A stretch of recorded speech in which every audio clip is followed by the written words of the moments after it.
तो मेरे अजीजों ये रात जो है बड़ी बाबरकत रात है और इसी रात में इंसानों के नामाए आमाल फरिश्ते रब की बारगाह में पेश करते हैं। जैसे हम और आप, मैं बड़ी तेजी के साथ बस यहीं से आपको शुरू हो जाता हूँ, बड़ी तेजी के साथ दो चार बातें आपके काम की बता दूं जो कल रात की हैं। याद रखिए मेरे अजीजों, हम दुकान पे कहीं कुछ अगर लेने के लिए जाते हैं और सामने वाला मौजूद होता है, कहीं अगर बिल हमारा ज्यादा हो जाए और सामने वाला जो है खुश दिल है, खुश अखलाक है, अच्छा इंसान है, तो हम उससे कह देते कि बिल ज्यादा हुआ है, थोड़ा कम कर लो। हमारे करने का, हमारे बात करने का, हमारी गुफ्तगू का अगर तरीका नरम होता है, लहजा नरम होता है, तो सामने वाला भी पिघल जाता है और वो हमारे बिल में कमी कर देता है। इसी तरह से मेरे अजीजों, हम जब कल की रात में रब की बारगाह में झुके और रब की बारगाह में हमारे नामाए आमाल जो फरिश्तों ने किरामन कातबीन जो हमारे साथ में रहा करते हैं,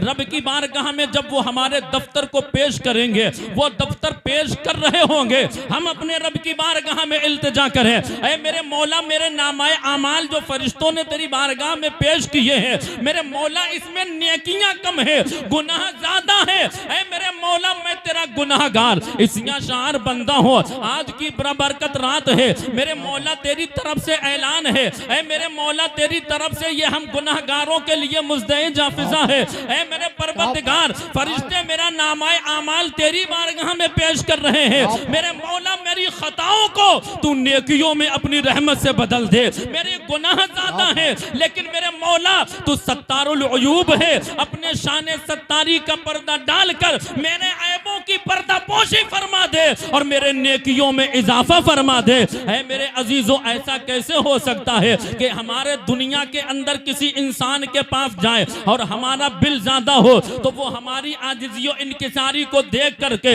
हमारे बिल में कमी कर देता है। ऐसा कैसे हो सकता है? वो हमारा परवरदिगार जो गफूरुर रहीम है, वो हमारा परवरदिगार जो जव्वादो करीम है, वो हमारा परवरदिगार हम तमाम लोगों से बेपनाह मोहब्बत फरमाता है। जब उसके बंदे उसकी बारगाह में अपनी जो है अर्जियां पेश करेंगे, अपने परवरदिगार की बारगाह में रो रो करके गिलगिला करके अर्जी लगाएंगे, ऐ मेरे मौला तू अपने महबूब के सदके मेरे गुनाहों को माफ फरमा दे। ऐ मेरे अजीजों, ये रात ही वो रात है जिसमें अल्लाह पाक अपने बंदों के गुनाहों को माफ फरमा दिया।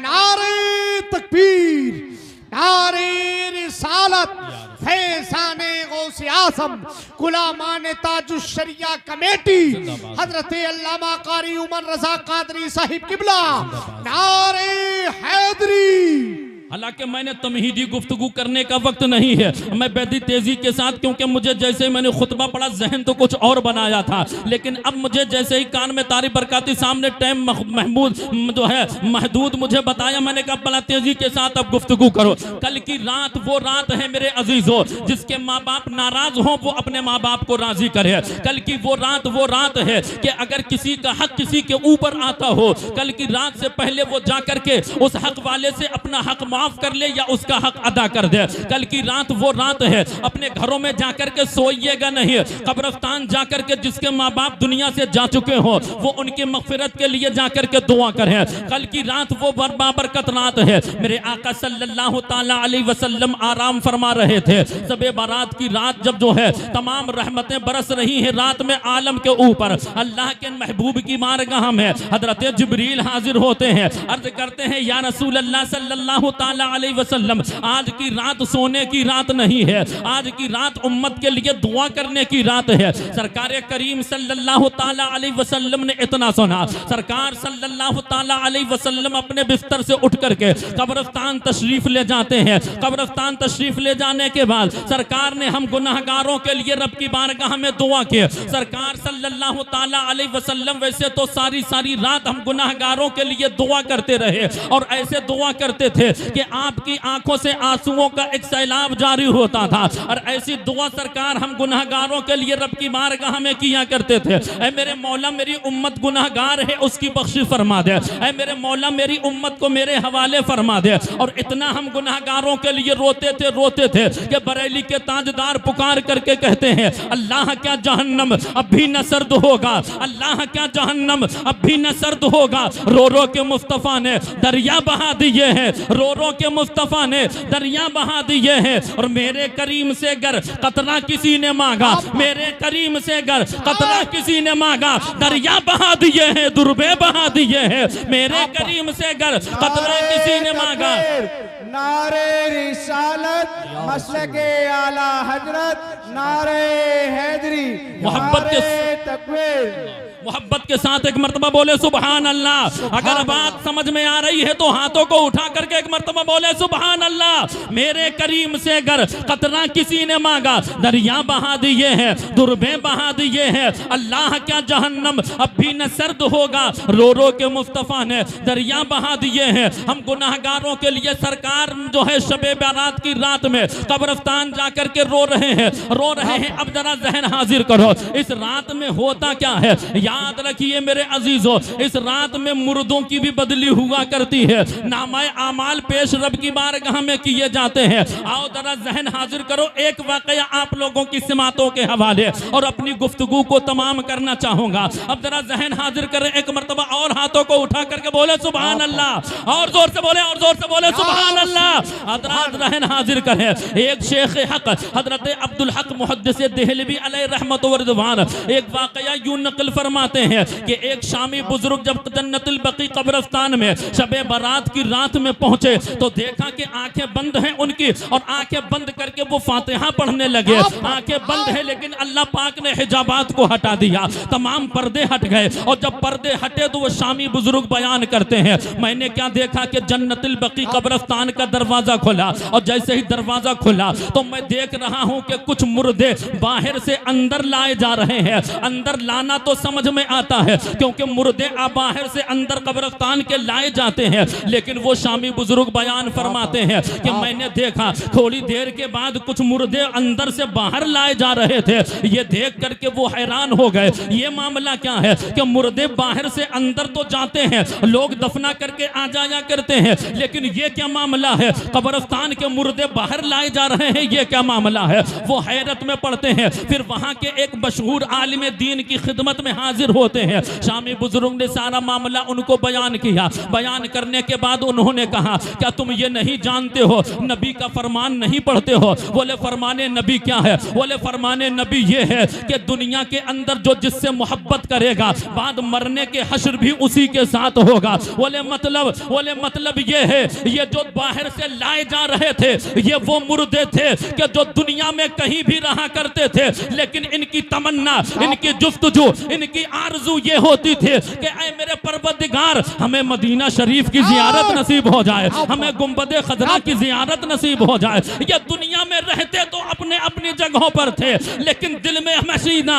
मदीना समाया रहा करता था। और जब ये मदीना की मोहब्बत में दुनिया से गए, तब अल्लाह पाक ने ये वहां दुनिया में मदीना और मुनव्वरा की मोहब्बत में मरे थे, अल्लाह पाक ने फरिश्तों से इनको निकलवा करके जन्नतुल बकी जैसा कब्रिस्तान अता फरमाया है। बोले वो जो जा रहे थे, बोले वो रहते तो यहाँ थे, लेकिन ये दुनिया की और जगहों की मोहब्बत में रहते थे, लिहाजा इनको फरिश्तों के जरिए उठवा करके दूसरी जगह फेंका जा रहा है। अब ये बात ऐसे आसानी के साथ आपके समझ में नहीं आएगी। मैं मोटे अल्फाजों में आपके सामने एक वाकया पेश करता हूँ। हजरत जो है अल्लामा अरशदुल कादरी अलैहि रहमान ने अपनी किताब लालाजार में एक वाकया नकल फरमाया है, लखनऊ के और बाराबंकी के नवाब का वाकया है। अब जरा जहन हाजिर करें, बाराबंकी का एक पेशकार रहने वाला जो है, जो बच्चों को पढ़ाया करता था, और बच्चों को जो पढ़ाने के बाद उजरत मिला करती थी। जैसे हम और आप अपने घरों में किसी आलिम या मौलवी साहब से अपने बच्चों को ट्यूशन दिलाया करते हैं, उससे जो उजरत मिला करती थी उससे अपने बच्चों का गुजारा किया करते थे। मौलवी साहब एक जगह पढ़ाने आया करते थे, पास ही में बाराबंकी के नवाब का महल था। उसने आकर के कहा कि तुम जो आए हो, तुम्हारा चेहरा देख करके ऐसा लगता है, तुम्हारे चेहरे की नूरानियत देख करके मेरा दिल चाहता है कि मैं भी कुरान को पढ़ लूं। इतना सुनना था, बोले कुरान को पढ़ लूं, ईसाई बादशाह है, ईसाई है। जब ईसाई ने इतना कहा, बोले ये कैसे हो सकता है। फिर वहां के नवाब साहब ने कहा अच्छा ऐसा है, तुम हमारे बच्चों को उर्दू पढ़ा दिया करो। वो पेशकार उर्दू पढ़ाने के लिए आते रहे, जाते रहे, आते रहे, जाते रहे। ये सिलसिला चलता रहा। इत्तेफाक ये होता था कि पेशकार को नमाज मगरिब का वक्त वहीं हो जाया करता था। तो पेशकार ने नवाब साहब से कहा कि जो है एक कमरा हमारे लिए नमाज के लिए जरा खास कर दिया जाए। पेशकार की इस गुफ्त जो है, इस पेशकश को कबूल किया गया और उनके लिए एक कमरे खास का इंतखाब किया गया। कमरे खास के अंदर जो है पेशकार नमाज मगरिब को जब पढ़ते थे, पास ही में नवाब की बेटी का कमरा था और कुरान की जब वो नमाज मगरिब में तिलावत करते थे तो थोड़ी आवाज उनकी बुलंद होती थी। पास में एक लड़की का कमरा था, वो कुरान की तिलावत सुनती रही, सुनती रही, सुनती रही, सुनती रही। यही कुरान है प्यारे, जिसकी आवाज को सुना, जिसके जो है जिनकी आयत को सुन करके उस लड़की की दुनिया बदल जाती है। एक दिन दबे हुए कदमों से पेशकार की खिदमत में आकर के हाजिर होती है और पेशकार से कहती है, ऐ पेशकार, तुम्हारे चेहरे की नूरानियत देख करके मेरा दिल चाहता है कि मैं भी कुरान पढ़ लो, और जो तुम कुरान पढ़ते हो उसने मेरे दिल की दुनिया को बदल दिया है। अब पेशकार क्या समझता क्या मामला है। उसने एक दिन जवाब ना दिया, 2 दिन जवाब ना दिया, 3 दिन जवाब ना दिया, और जब कोई जवाब ना मिला 3 दिन के बाद लड़की फिर हाजिर होती है। लड़की ने कहा, ऐ पेशकार, मैंने तुमसे दिल से कुरान पढ़ने को कहा है। क्या बात है, मोहब्बत से जोर से बोले सुभान अल्लाह। ऐ पेशकार, मैंने तुमसे दिल से कुरान पढ़ने को कहा है। याद रखो, अगर तुमने मुझे कुरान ना पढ़ाया तो शिकायत भी कयामत में उसी नबी से करूंगे जिस नबी के ऊपर कुरान नाजिल हुआ है। इतना सुनना था। पेशकार ने सोच लिया दिल ही दिल के अंदर, अब चाहे कुछ भी हो जाए इस लड़की को जरूर कुरान पढ़ाऊंगा। एक हिकमत अमली के तहत लड़की कुरान पढ़ने के लिए आती रही, जाती रही, आती रही, जाती रही। काफी अरसा गुजर जाता है, लड़की कुरान की दौलत से माला माल हो जाती है। लेकिन पे जो है वहां उसके बाप ईसाई को खबर ना हुई, और जब खबर ना हुई अचानक एकदम लड़की बीमार होती है, और जब लड़की बीमार हुई उसका आना जाना बंद हुआ। अब पेशकार को फिक्र हो जाती है मामला क्या है, लड़की का आना जाना कैसे बंद है। पेशकार खबर लेने के लिए उस ईसाई के पास जाते हैं, और जैसे ईसाई को आते हुए मुसलमान ने दे मुझे ईसाई ने पेशकार को आते हुए देखा, फौरन कहता है, ऐ पेशकार, ऐ मुसलमान, मैंने सुना है मुसलमानों की दुआओं में बड़ा असर होता है। मैंने सुना है मुसलमानों की दुआओं में बड़ा असर होता है। बोले मतलब यह है मेरे बच्ची को डॉक्टरों ने इलाज कर दिया है, मेरी बेटी काफी दिन से बीमार है। तमाम हकीमों ने जवाब दे दिया है, तमाम तबीबों ने जवाब दे दिया है, तमाम डॉक्टरों ने जवाब दे दिया है। लिहाजा ऐ पेशकार, मेरी बेटी के लिए दुआ कर दो ताकि मेरी बेटी अच्छी हो जाए, ताकि मेरी बेटी सही हो जाए। पेशकार तो बेटी से मुलाकात करना ही चाह रहा था। पेशकार ने कहा, लड़की कहाँ है। बोले फला कमरे में लड़की लेटी हुई है। पेशकार ने कहा, मेरे साथ कोई ना आए, मैं लड़की से मुलाकात करना चाहता हूँ। पेशकार अंदर पहुंचा, लड़की ने जैसे ही अपने उस्ताद को देखा तो अदब बचा लाती है, उठ करके खड़ी हो जाती है। लड़की पेशकार से कहती है, ऐ पेशकार सुनो, मेरी तबीयत ये बता रही है, मेरी बीमारी ये बता रही है, मेरी तबीयत ये बता रही है कि मैं बचूंगी नहीं। लिहाजा मैं तुमको एक वसीयत करती हूँ, मुझे जब तुमसे कुरान मिला है तो कलमा भी पढ़ा करके दाखिल इस्लाम कर लो। ऐ पेशकार, जब मुझे तुमसे कुरान मिला है तो तरा दाखिल इस्लाम कर लो और कलमा पढ़ा करके मुसलमान कर लो। लड़की ने कलमा पढ़ा, मुसलमान हो जाती है। और इसी असना में लड़की ने मरने से पहले अब पेशकार को वसीयत करती है, ऐ पेशकार सुनो, मेरी तबीयत ये बता रही है, मेरी बीमारी ये बता रही है कि मैं बच न सकूंगे, लेकिन तुमसे मुझे कुरान मिला, तुम्हारे हाथ पे तौबा करके मुझे दामन इस्लाम मिला है।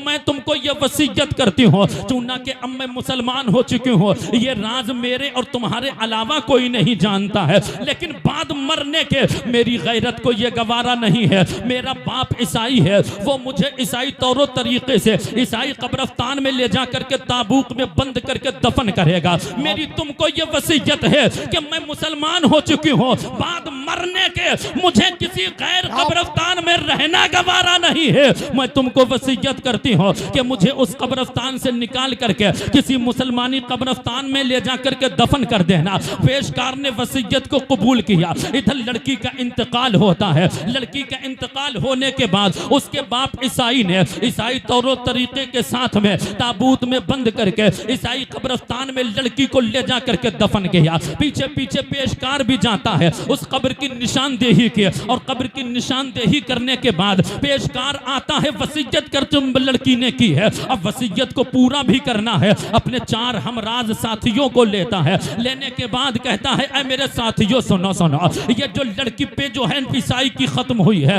इसने मुझसे वसीयत की है, कलमा पढ़ा है, कुरान पढ़ा है, मैंने इसको जो है दाखिले इस्लाम किया है, लिहाजा इसने वसीयत मुझे की है कि बाद मरने के मेरे कब्रिस्तान, मेरे बाप जहां मुझे दफन करे उस कब्रिस्तान से निकाल करके मुसलमानी कब्रिस्तान में ला करके दफन कर देना। अब वसीयत को पूरा करना है, तुम्हें मेरे साथ चलना होगा। उसके साथी तैयार होते हैं। तैयार होने के बाद रात के सन्नाटे में ईसाई कब्रिस्तान में पहुंचे, और जैसे ही ईसाई कब्रिस्तान में पहुंचे, ईसाई कब्रिस्तान में पहुंच करके जिस कब्र की निशानदेही पेशकार ने की, उस कब्र को खोदना शुरू किया। और जैसे खोदना शुरू किया, ताबूत निकाला, खोल करके देखा तो ईसाई जो है पेशकार की चीख निकल जाती है। साथियों ने पूछा चीखने की वजह क्या है? बोले मामला बड़ा पेचीदा नजर आ रहा है। बोले मतलब यह है कि कब्र भी वही है, ताबूत भी वही है, निशानदेही जहां मैंने की है वही कब्र है, लेकिन कब्र के अंदर लड़की मौजूद नहीं है। बोले क्या कह रहे हो?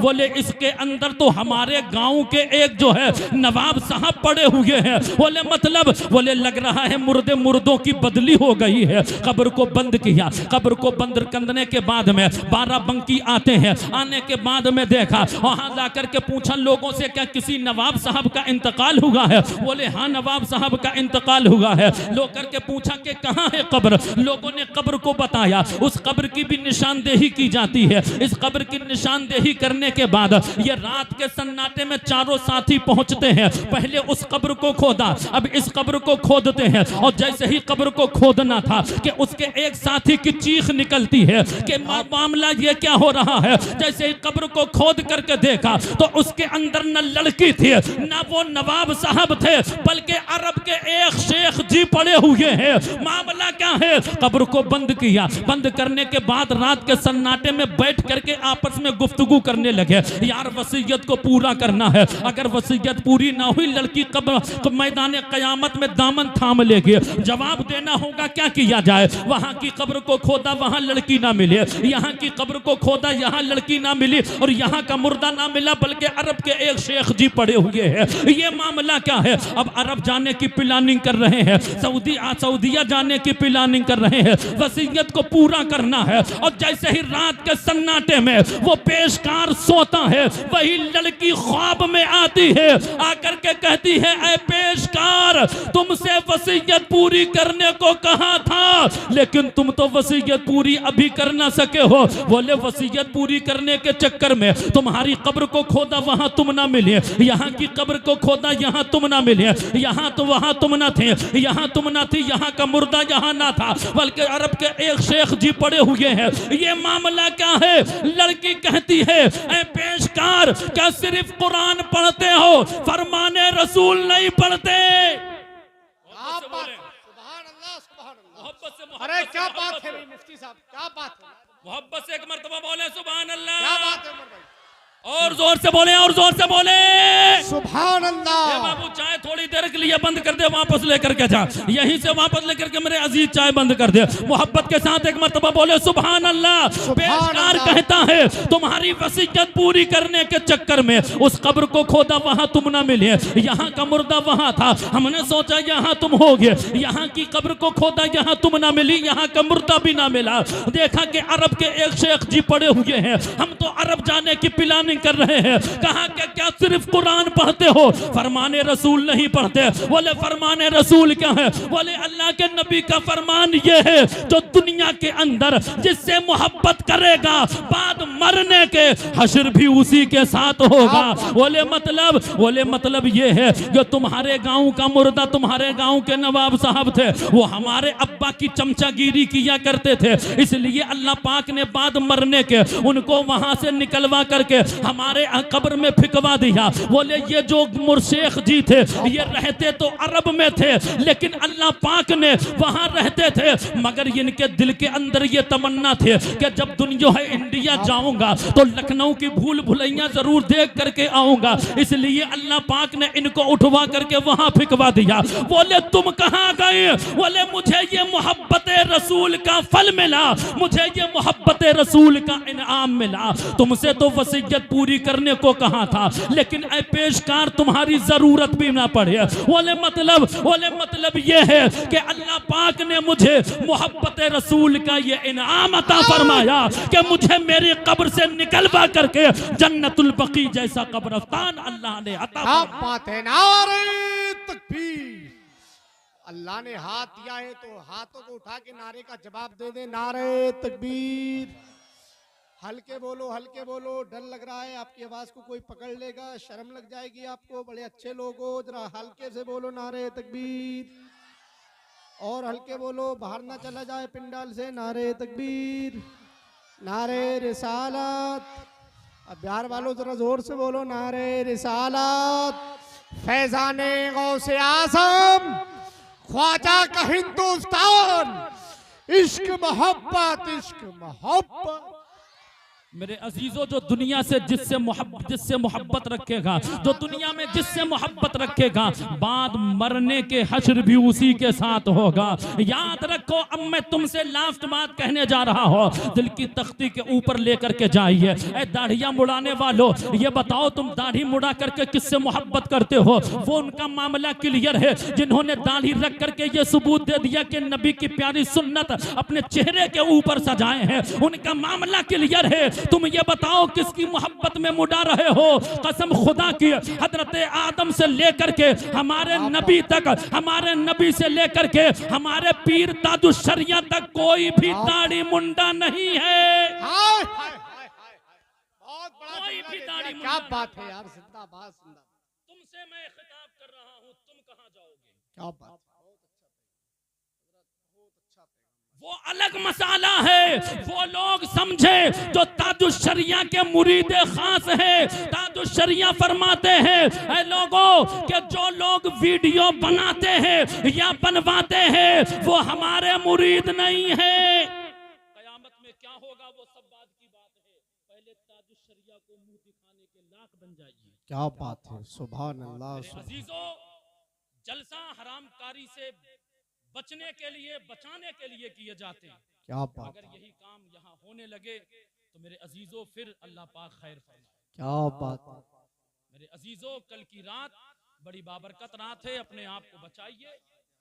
सरकार ताजुश्शरिया इख्तिलाफी मसाला जरूर है, लेकिन मैं सिर्फ ताजुश्शरिया के गुलामों से अर्ज कर रहा हूँ।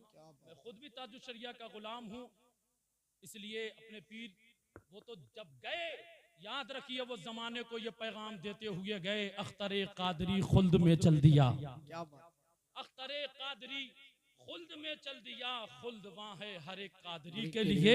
जिंदगी ये नहीं है किसी के लिए, जिंदगी है नबी की, नबी के लिए।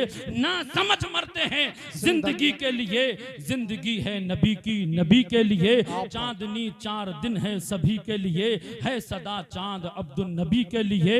कौन रोता है आका किसी के लिए, आप रोते हैं हर उम्मती के लिए। अल्लाह पाक इस बज़्म को कबूल फरमाए। कल की रात आप जागिए, नवाफिल पढ़िए, जिनके ऊपर फर्ज बाकी हो पहले वो फर्ज की अदायगी करें, फिर सुन्नत और जो नवाफिल हैं उनको आप इमाम साहब क़िबला से पूछ करके पढ़िए। लंबी गुफ्तगू हो गई, सारे लोग मेरे साथ मिलके पढ़ें, अस्तगफिरुल्लाह रब्बी मिन कुल्ली ज़ंबि व अतूबु इलैह। ऐ मालिक मौला, मुझसे बोलने में किसी तरह का कोई खिलाफ शरा जुमला निकल गया हो, मैं अपने जुमला से रुजू करता हूँ। तेरी बारगाह में सच्ची तौबा की है, हमें हमारी तौबा पर इस्तिकामत अता फरमा। कलमा शरीफ पढ़ लीजिए, ला इलाहा इल्लल्लाहु मुहम्मदुर रसूलुल्लाह। गुलशन रहा तो फूल खिलेंगे, जिंदगी रही तो फिर मिलेंगे। अस्सलामु अलैकुम।